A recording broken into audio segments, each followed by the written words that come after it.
मोगाच्या न्हू आतां हांव तुमचे मुखार शेंपयेंतलीं मोतयां दवरतां.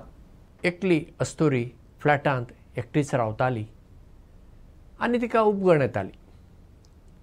मागीर तिका दिसलें हांवें घरांत एक कीर दवरलो, तो कीर म्हजे कडेन उलयतलो, हांव त्या किरा कडेन उलयतलीं आनी हाका लागून म्हाका बरें दिसतलें अशें चिंतून ती सुकणीं विकच्या एका शॉपाक गेली आनी थंय वचून तिणें एक कीर पांजरा सयत मोलाक घेतलो आनी ती घरा आयली.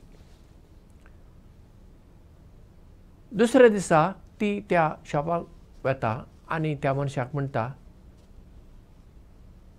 काल कितलो वेळ हांव त्या किरा कडेन उलयली पूण तो कीर कांयच म्हजे कडेन लक्षच दिना, अशें कशें?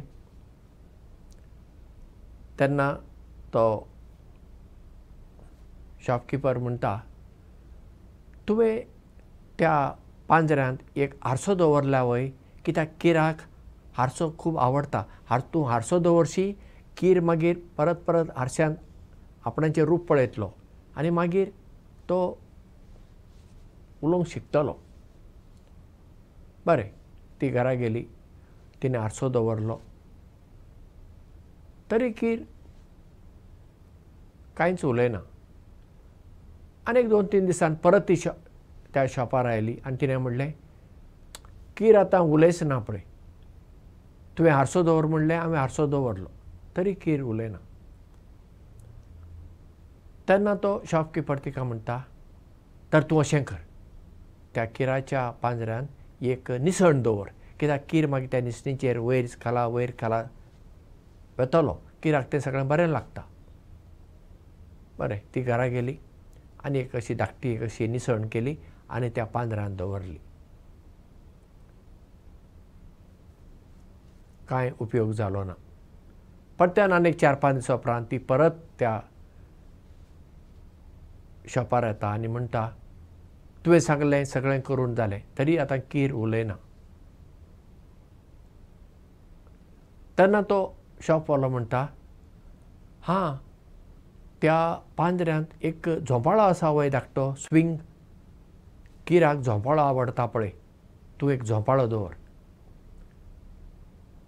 बरें, करता म्हणून ती अस्तुरी घरा गेली, एक धाकटोसो झोंपाळो तयार केलो आनी त्या गुडा भितर तेणें दवरलो.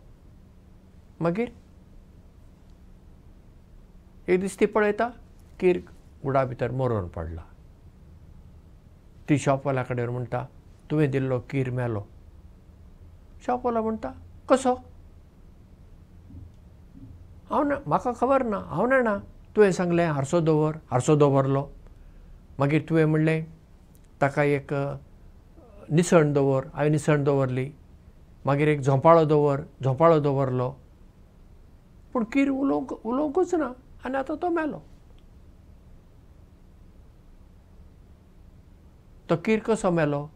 ही अस्तुरी हें सगळें करूंक लागली. अस्तुरीचें सगळें लक्ष गेलें त्या किरान उलोवपाक जाय, पूण त्या किराक जें कितें खावपाक जाय पोटभर तें दिवंक ती विसरली. तिचें सगळें लक्ष किरान म्हजे कडेन आतां उलोवंक जाय, हांव कितें उलयतां तें किरान म्हजें कितें तरी आपल्या उतरांनी वा आपले पद्दतीन परत म्हाका जाप दिवंक जाय, वा तींच उतरां तरी म्हणूंक जाय. तशें कांय जालें ना. पूण कशें जातालें? किराक पोटाक खाण नाका पण ती विसरली. आतां ही एक काणी दुबावच ना, पूण पळय आमी आमच्या जिवितांत अशेंच कितें करता, गरजेच्यो वस्तू ज्यो कितें आमी करूंक जाय त्यो आमी सोडून दिता आनी गरजे भायल्यो करता. आतां घरांत पळया, आवय बापूय कितें करतात. आतां ह्या दिसांनी आवय बापूय दोगांय कामाक वतात, मागीर थकून घरा येतात, मागीर येतच भुरग्यां कडेन तांणी वेळ दिवंक जाय, ते वेळ ती दिनात. ताचे पेक्षा भुरग्यांक कितें तरी ल्हान भुरगीं जाल्यार खेळपाच्यो वस्तू दिल्यो वा कितें खावपाचें दिलें, हें सगळें बरें आसा. पूण भुरग्यांक जाय आवय बापायांनी वेळ दिल्लो, तो वेळ आमी तांचे खातीर दिना. हाका लागून भुरगीं इलीं करून आवय बापायतान पयस वतात. आनी आतां कितें जालां, आतां मोबायल आसा आतां भुरग्यांच्या हातान जर मोबायल पडलो मागीर तांकां आवय बापूय नाका, भाव भयणी नाका, कोणूच नाका, मोबायलच लागता. हातूंतल्यान कितें जाता, तांचें जिवीत इल्लें इल्लें करून एकसुरपणाच्या वाटेर वता. म्हणटच त्या भुरग्यांकूय सुद्दां आमी शिकोवचें पडलें न्ही. बाबा हे मोबायल दीसभर मोबायल बरो न्ही, आतां आमी बसून उलोवया, आतां आमी एकठांय कितें तरी खेळुया, आनी कितें करुया, एकठांय काम करुया, बागेंत काम करुया, कुजनांत रांदची कूड आसा थंय काम करुया, घर नितळ करुया, सगळीं मेळून थोडो वेळ मागणें करुया, गितां गावुया. अशें केल्ल्यान कितें जाता, कुटुंबान एकवट उरता, थंय संतोश आसता, जिवीत अर्थाभरीत जाता. नाजाल्यार आमी जिवितांत इल्लीं इल्लीं करून मरून वता. कीर तो मरून गेलो, आमी आमच्या जिवितांत इल्लीं इल्लीं मरता. तशें जावं न्हय. आतां शाळेंत शिकोवपी आसात, शिकयतात तेन्ना ती भुरगीं कांय भुरगीं खंयच्याय विशयांत फेल जातात. आमी कितें करता, हां तूं फेल जालें म्हणटा आमी.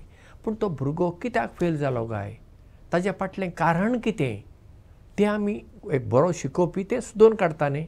म्हणजे त्या भुरग्याक आपोवंक जाय आनी विचारूंक जाय, जें कितें हांवें शिकयता तुका तें तुका समजलें वय, तो भुरगो कित्याक अभ्यास करता वय वो अभ्यास करिना, पण हाजे फाटल्यान कारणां सोदचीं पडटा.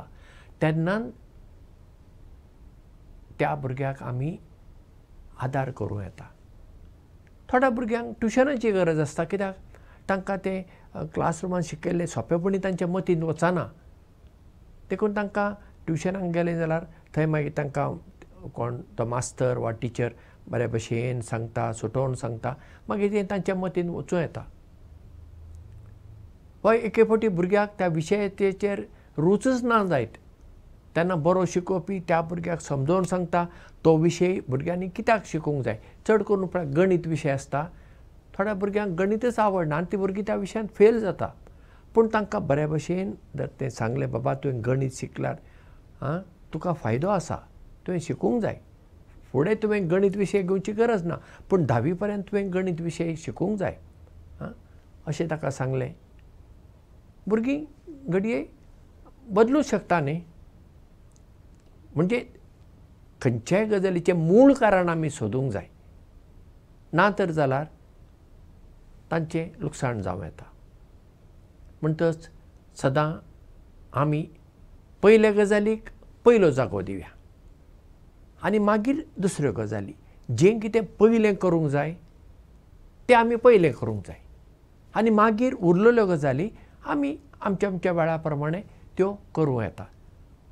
तर आमी सगळीं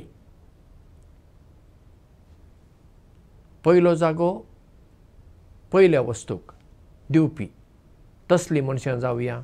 देव बरें करूं आनी मोग आसूं.